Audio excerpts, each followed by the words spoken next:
Good morning, guys. Welcome to my vlog, Mornings with me. Today, today, the 22nd of April.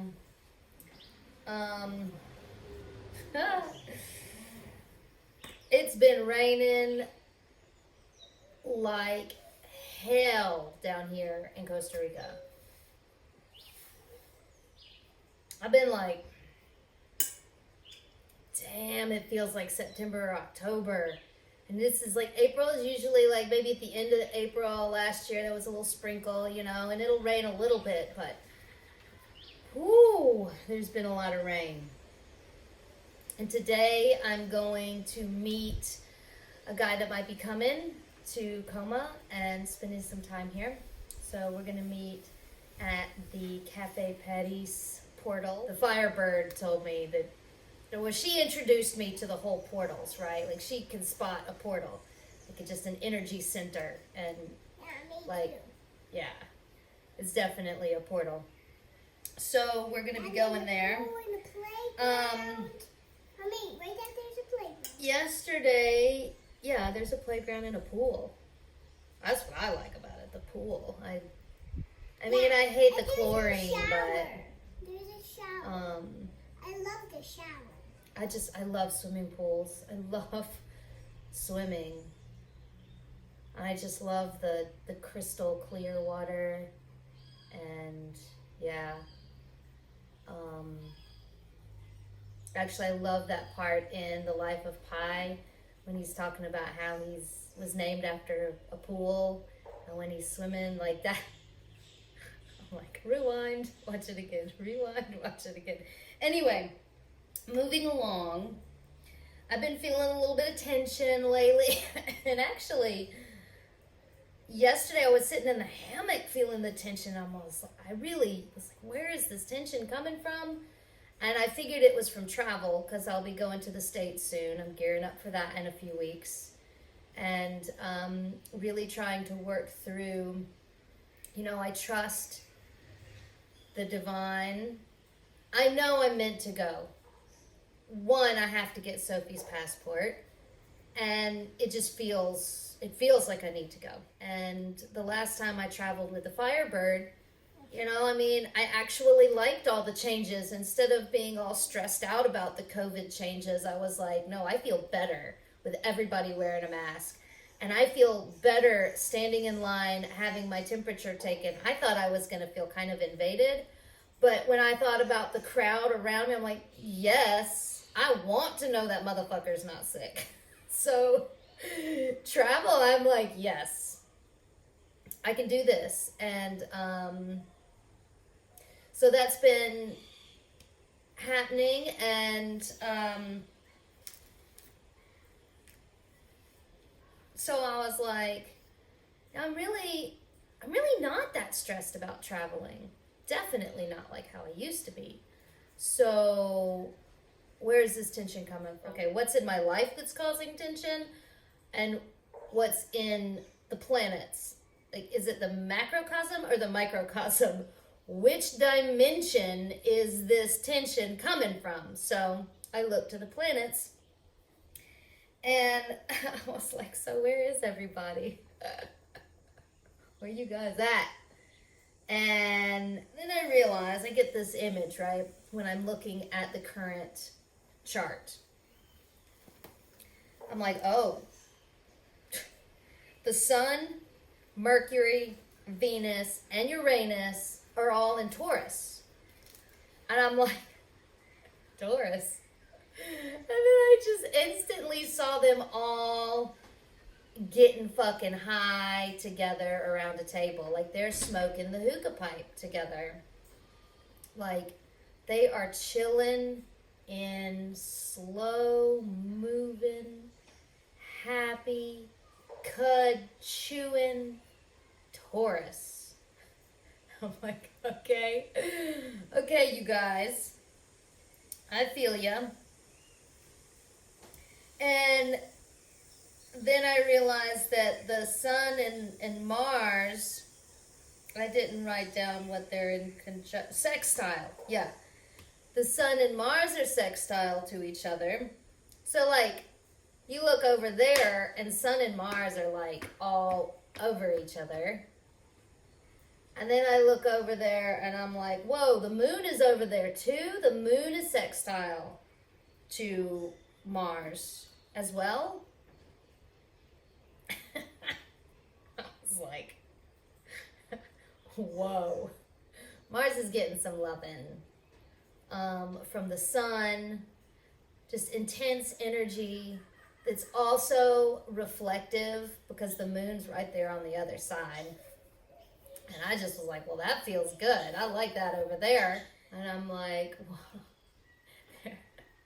The moon and the sun and Mars are all, like, the sun is triane with the moon and the sextiles. Whew. So that's going on. I'm like, wait a second. The moon is also in conjunction with, like, shooting across to the other side of the table, Jupiter. And I'm like, whoa, wait a second. What's going on there? What kind of tension's going on between those two? And I was like, that's when I realized that, the moon is just, like, looking over and, he's, like, loving on Mars and stuff. But he's looking at Jupiter and he's looking at this abundance and he's looking at the stability of Jupiter. And maybe, I don't know, maybe he's looking at Mars and being like, yeah, you're fun, but that guy's got all the money. You just got a bunch of scars. So it's like, I totally feel that. Like, I feel that right now. Like, I swing back and forth between, the love of Mars and the love of Jupiter. And then I'm like, this big thing that's going on with Venus and Uranus, because they're both stoned as well. And they are doing all kinds of crazy shit at the table. And I'm like, you can't help but focus on it, right? Because it's like, what are you guys doing? Whoa. It might not even be appropriate at the table. But they're in their own world. They are in conjunction with each other. So it's like, wait, are they fighting? That's the first thing I was like, are they fighting? And I had to really look because I couldn't really tell to begin with. But it looks like they're fighting, but I don't think they're really fighting. So they're having this really intense conversation. What is that conversation? I mean, it's like a debate.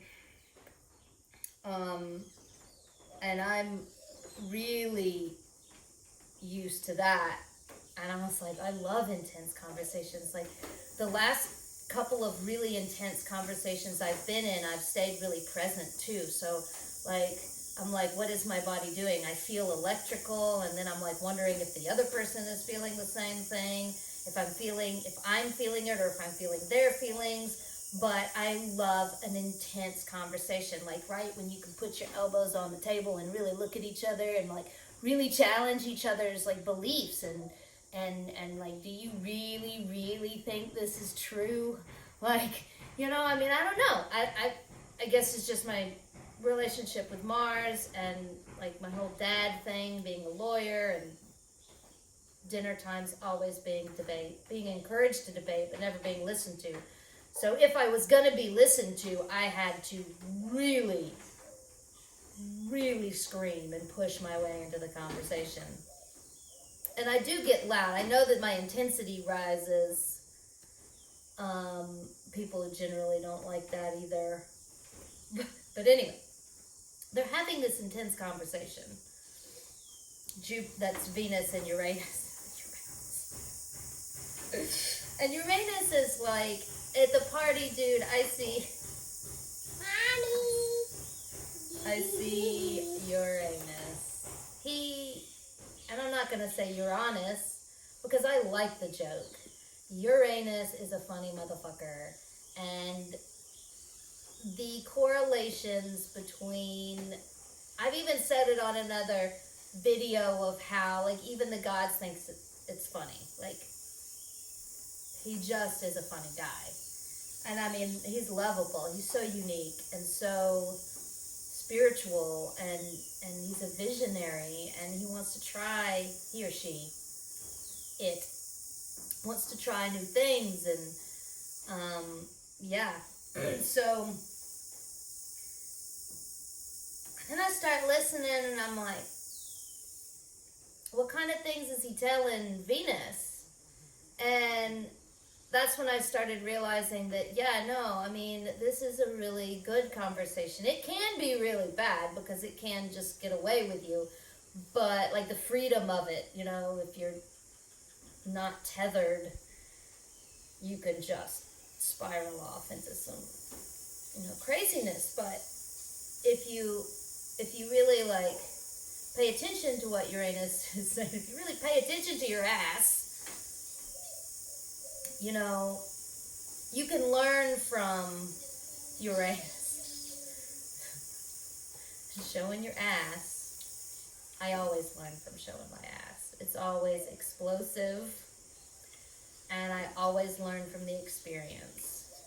And it's speaking of the past situations, and how has your love really been? What do you know, like, Uranus is like, Venus, what do you need to change? Look, this is what you need to look at, not that, you know, like, so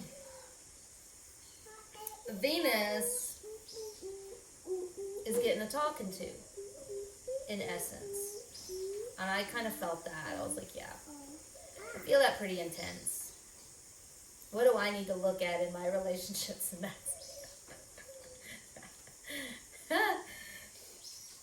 that's no easy task. So I'm like, let's go to the cards. And I'm like, well, who am I going to talk to? Everybody's stoned, for one.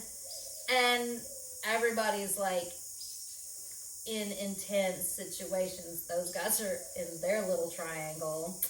And then those guys are, like, in conjunction with, and then it's crazy. So I'm just like, all right, I'm just going to throw the cards on the table. Whoever wants to talk, talk.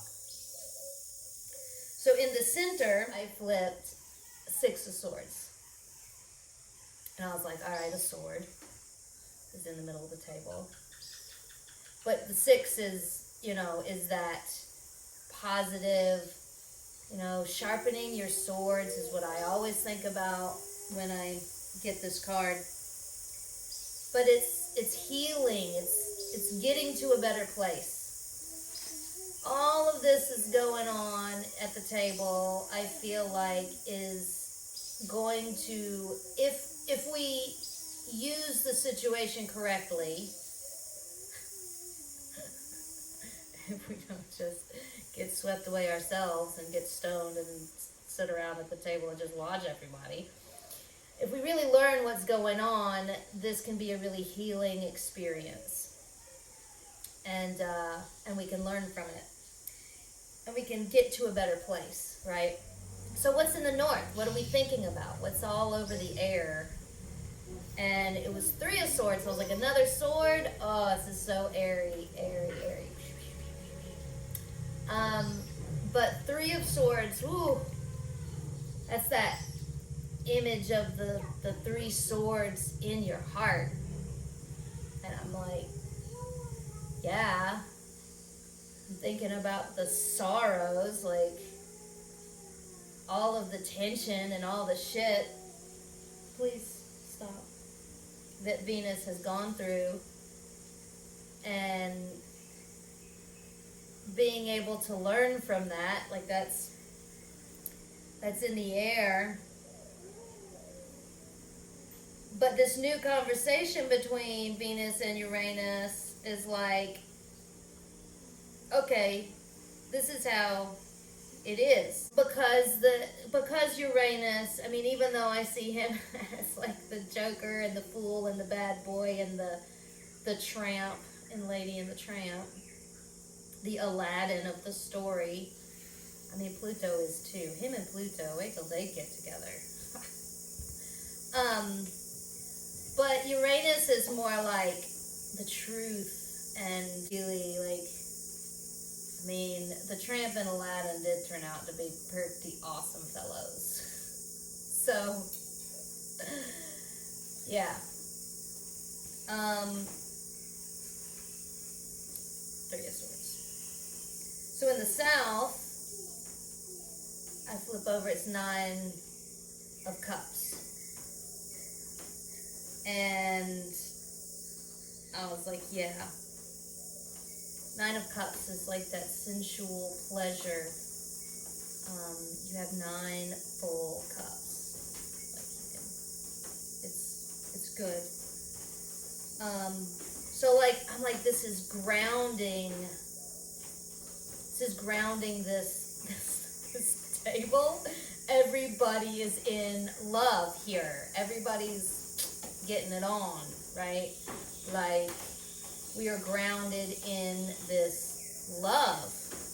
I mean, you know, in actuality, as I've been studying prana, I realized that this is what holds everything together. And I've always said love is the fabric that holds everything together. I've always said that, but I really grokked it recently. Like, the amount of love you have for something is what keeps you close to them. And it doesn't have to be in this physical dimension. For me, actually, what I want to be the closest to of all is you know, the guys at the table, so the guys on Mount Olympus. So I've always been really, really focused on giving them as much prana as possible. And the reality, the shit that's been going on in the reality, I mean, anyway. Grounded in love and pleasure and beauty. That Venus is really grounding us. I saw her in this card, so I was like, oh, Venus is gonna talk. She's like, Uranus can do what he wants. I can still talk through the cards, you know. She's not completely preoccupied. So what's in the East? I flipped the card over, and it was the Fool. And I'm like, oh, that's perfect. That's so perfect. The kid, right? The fool, the child coming up over the hill at dawn, shedding light on the party, bringing the party, waking the party back up from last night, being like, hey guys, let's play.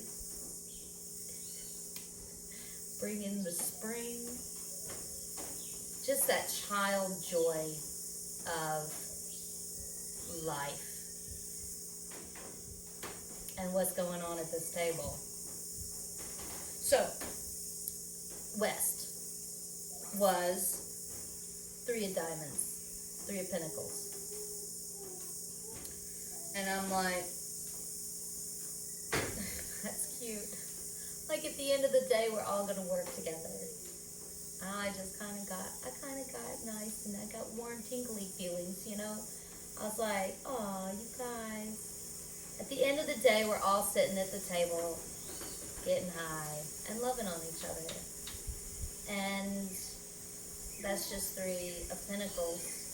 The sacred Trinity, the Holy Trinity, the Saturn 3, the table. We have a protection field around the table. We can really do anything we want. Okay, Uranus. You just need to calm down, Uranus. Your ass is on fire. So yeah, that's the day for you. And thank you so much for watching. Please remember to like and subscribe. Like, I get it. You forget sometimes. Yeah, the thumbs up is really important. It's all in the algorithms. Like, I'm not going to be able to really profit off of this video unless I have 1,000 viewers and subscribers. Like the algorithm thing has to work. So I'm also working on the Patreon account. I've got one Patreon. I'm like, one. Thank you so much for being that one. Kendra is an amazing person and has been in Tacoma. So she's a Coma kid, and I'm having a lot of fun. But I'm also working on doing these birth charts, and you know, like who was doing who at the table when you were born. So I mean, I intend on continuing my journey to learn more and more and more about like academic astrology. But right now I'm just going with intuition and what I know and how I feel it and how I paint it. Which I'm also hoping that, you know, that's my authenticity too. I'm not doing it just like every other astrologer. So, and I mean, I didn't mean that to be demeaning. Like I love all the astrologers out there. There's some good ones that I like, and I'm gonna learn how to like link everybody. There's like Achuta Baba, which is like one of my favorites, and then I'm really starting to like this chick. And I can't think of the name, but I can put the link. I think I can put her link on somewhere. It's like magical. It's got this magical, right? It's got this unicorn, starlight, stars, and like this unicorn made out of lines and geometry. It's a really cool intro. I'm like, dang, girl, you got the intro going on. It's all sparkly and everything's moving. Anyway, I like her too. So, yeah, I mean, this is what I'm doing. I've got a link tree that has all of my links and stuff, and hopefully you'll check that out. So, thank you so much.